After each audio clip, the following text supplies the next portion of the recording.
Hello students, welcome to TSL School. Introduction and example of exercise 7.8 part 1.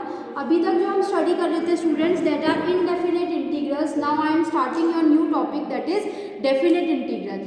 While introducing this chapter मैंने आपको बताया था कि indefinite integral और definite integral में क्या होता है. In definite integral we have some boundary points ना, हमारे पास जो boundary points होते हैं वो हमारे फिक्स हो जाते हैं. So the definite integral has a unique value. Definite integral किस फॉर्म का होगा? Integration a to b f of x dx, where a is called lower limit and b is called our upper limit. So integration a to b f of x dx value कैसे निकलेगी? Capital F b. What is capital F? Here capital F is the anti derivative function. जो हमारा capital F है students वो क्या है? इसका anti derivative function है जो कि हमको इसको इंटीग्रेट करके मिलेगा. So integration a to b f of x dx is equals to f of b minus f of a. So definite integral as the limit of a sum. limit of sum की form में हम definite integral कैसे evaluate करेंगे? So if my definite integral is integration a to b f of x dx, what it symbolizes? इस symbol का meaning क्या है students? ये क्या डिनोट करता है? It denotes the area bounded by the curve y is equals to f x. ये मेरा कोई कर्व है y is equals to f x. इसका जो एरिया बाउंडेड है between the points a to b. Suppose ये मैंने इसके दो पॉइंट्स मार्क कर दिए, this is a and this is b. So this is x naught, this is the initial point and this is x and this is the final point. The ordinates x equals to a and x equals to b. ये इसके दो ordinates हो गए and the x axis. और x axis से जो area bounded है यानी कि ये जो आपको अंदर वाला पूरा एरिया दिख रहा है, this is the integration a to b f of x dx. So इसको हम as a limit of sum कैसे अप्लाई करेंगे? हम लिखेंगे integration a to b f of x dx is equals to b minus a limit n tending to infinity 1 upon n f of a plus f of a plus h plus so f of a plus n minus one h तक ये चलेगा, जहाँ h किसके equal है students? B minus a upon n which tends to zero as n tends to infinity. जैसे जैसे N infinity को tend करेगा, जो एच है वो किसको टेंड करेगा स्टूडेंट्स? हमारा जीरो को टेंड करेगा. So let's see definite integral as a limit of sum हम कैसे फाइंड आउट करेंगे. So example number 25 is find integration 0 to 2. हमेशा हम इसको पढ़ेंगे फ्रॉम लोअर टू अपर. जैसे मैं बोल रही हूँ इंटीग्रेशन 0 to 2, तो it is understood that 0 is the lower limit and 2 is the upper limit. So find integration 0 to 2 x square plus 1 dx as the limit of a sum. So ये हमारे पास definition है. इसी definition को हम क्या करेंगे students? यहाँ पे यूज करेंगे. सो हियर यहाँ पे मैं लिखती हूँ सबसे पहले, यहाँ पे मेरे पास a की वैल्यू कितनी है स्टूडेंट? 0. b है मेरे पास 2 एंड जो मेरा f ऑफ x है वो कितना है मेरे पास? X square plus 1. सो जो h होता है मेरा, h कितना होता है? b minus a upon n. So this is equals to 2 minus 0 upon n which is equals to 2 upon n. So जो मेरी h की वैल्यू है वो कितनी हो गई स्टूडेंट्स? 2 upon n.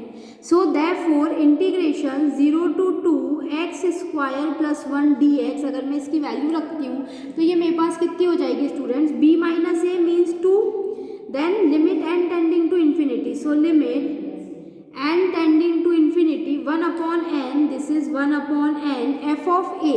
सबसे पहले f of a means f of 0, then plus a plus h. a में ये h ऐड करूँगी यानी 0 plus 2 upon n यानी f of 2 upon n plus next आएगा f of a plus 2h. So f of a plus 2h is nothing but f of 4 upon n and plus so on. ये value last में क्या आएगी? a plus n minus 1h. So a is 0, 0 plus n minus 1 into h is 2 upon n. So last वाली value आएगी students मेरी f of 2 into n minus 1 upon N.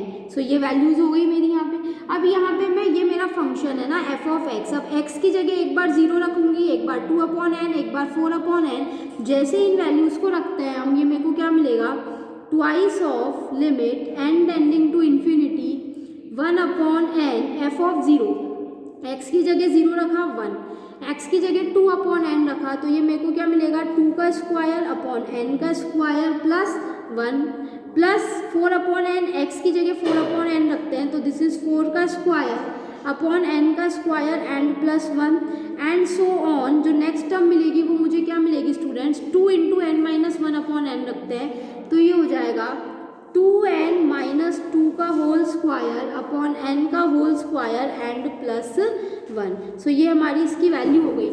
As soon as we solve it, ये हमको क्या मिलेगा students, this is equals to twice of limit n tending to infinity. अब ये 1 1 1 so on कितनी बार आएगा स्टूडेंट्स, ये 1 1 1, ये मेरे पास n टर्म्स आएंगी तो this is 1 upon n, 1 plus and so on 1। So these are total n terms plus 1 and plus 1 upon n square, इसमें भी 1 अपॉन एन स्क्वायर कॉमन, इसमें भी 1 अपॉन एन स्क्वायर कॉमन, इसमें भी 1 upon n square common.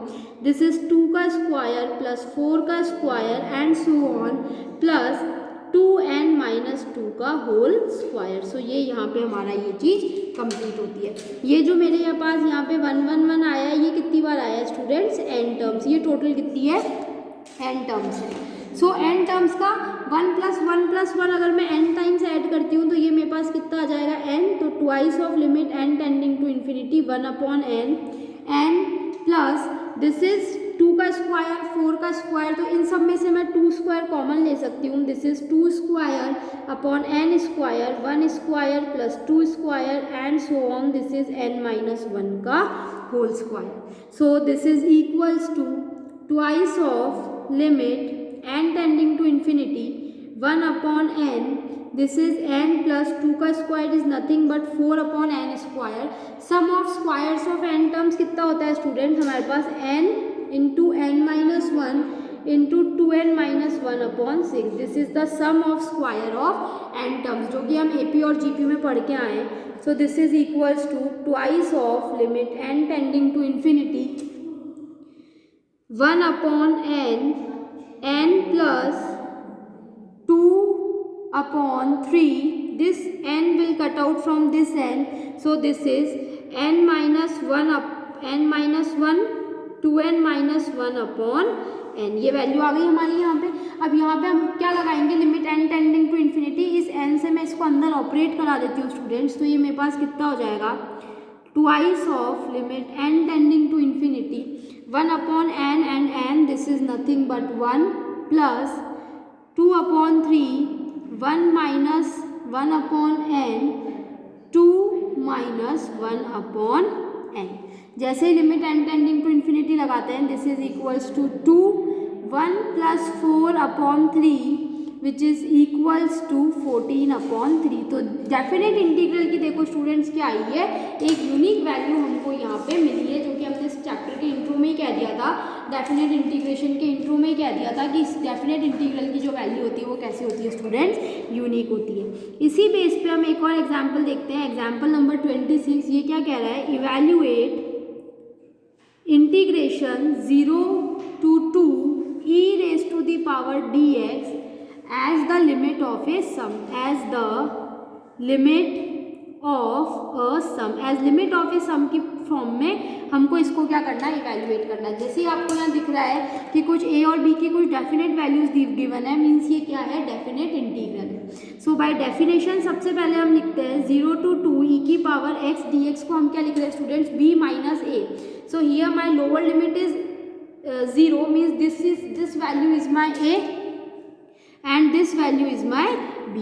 so ये हो जाएगा 2 minus 0 limit n tending to infinity 1 upon n e raised to the power 0 plus e raised to the power 2 by n plus e raised to the power 4 by n and so on plus e raised to the power 2n minus 2 upon n। Because इसमें और ये जो चीज़ है ये same चलेगी, because यहाँ भी h की वैल्यू कितनी हो जाएगी, 2 minus 0 upon n।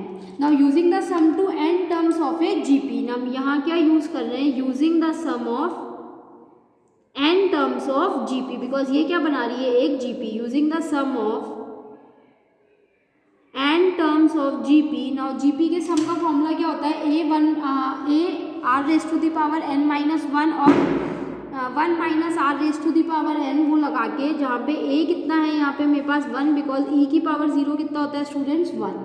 r की वैल्यू कितनी है मेरे पास e raise to the power 2/n।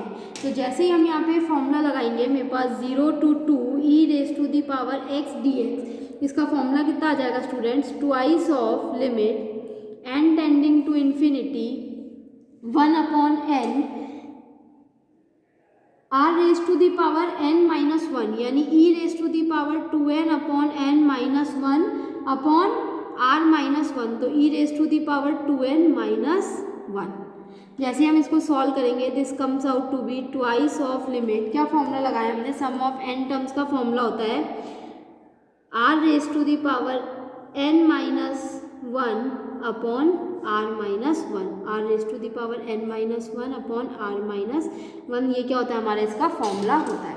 So twice of limit n tending to infinity 1/n e square minus 1/e raise to the power 2/n minus 1। So this comes out to be 2e square minus 1 limit n tending to infinity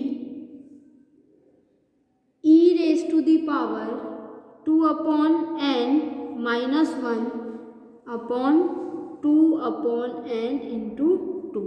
So this value comes out to be e square minus 1, because we know that using limit h tending to 0, e raised to the power h minus 1/h, इसकी value कितनी हो जाती है students, 1 हो जाती है। इस formula को यूज़ करके इस तरह से हम लिमिट ऑफ सम के क्वेश्चंस को सॉल्व करेंगे। सो यहाँ हमने स्टार्ट किया introduction of definite integral. In our further videos we will continue this definite integral topic more. So continue, start doing your exercise 7.7 and 7.8 and start doing practice of definite integral. Thank you students.